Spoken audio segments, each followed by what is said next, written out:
Welcome everybody, I'm Seibenlore bringing you more Magic the Gathering lore. Today, let's continue with our 25 cards of Christmas with card number 19, Balthor the Stout. Balthor Rockfist, better known as the Stout, was a dwarf born to the Rock clan on the plane of Dominaria. Yet he was never really satisfied with his home and eventually, he was driven off by his people for conflicts he would incite. He left his home, training as he traveled. He became quite skilled in the barbaric arts, turning killing into quite the spectacle. He soon settled down in Oteria, where he would eventually rise to become an important barbarian chieftain. His legend started rather late in his life. At the age of 45, he participated in the defense of Dominaria from the Phyrexian invasion. He fought wildly as those around him fell. After everything was said and done, Balthor lived while so many others had died. Scavenging the battlefield, he managed only to retrieve Urza's staff. With the magical staff in hand, Balthor made his way home. On his return journey, he found another survivor of the Phyrexian invasion, a man named Matok. They became close friends as they traveled and discussed different war stories together. The fellow barbarian warrior offered Balthor an invitation to return home with him to join his clan. Balthor agreed, believing a clan filled with true warriors could perhaps be a true place he could call home. When they arrived in the village of Auror, Balthor underwent a series of challenges to join the tribe. Needless to say, the seasoned barbarian passed with no trouble. For giving him a lasting home, Balthor forged Matok a blade from Urza's staff and gave it to him as a gift. While in his new home, he became the mentor of both Kamal and Jessica.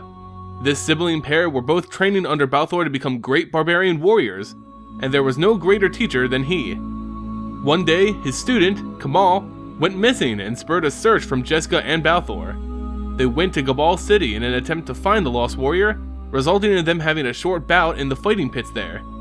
Once freed, Balthor declared their search was unsuccessful and returned back to his mountain home. Balthor would soon be reunited with Kamal when the lost warrior returned home with an ancient orb known as the Mirari. Balthor was initially happy to see his student again, but soon became concerned at his increasingly violent behavior.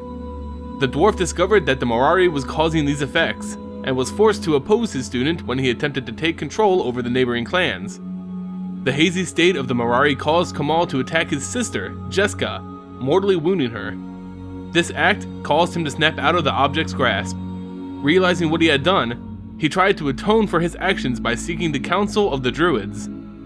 Balthor went with Kamal on his journey for redemption when they were attacked by Kabbalists on the road. These marauders were under the command of a merfolk named Loquatus, who was on a mission to retrieve the Mirari and use it in his selfish schemes to control the waters of Dominaria. Balthor fought as hard as he could, but the ranks of the Kabbalists were not thinning. He pleaded with Kamal to flee as he held the line. Kamal eventually did leave his teacher, who fell in combat as he was outnumbered and suffocated to the water magic of Loquatus. This was not the true end of Balthor, however.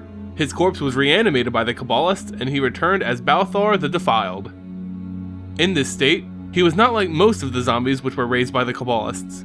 He retained most of his memories, skills, and personality traits.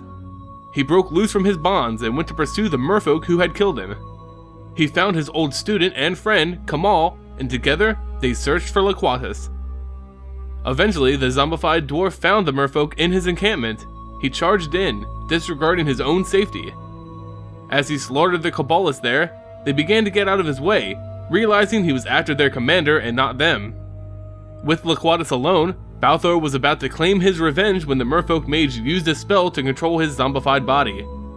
He was unable to stop this power, as Loquatus forced the dwarf to fight his friend. Balthor begged Kamal to end his suffering and protect himself at the same time. With much regret and pain, Kamal did as his teacher instructed, killing Balthor and ending his pain.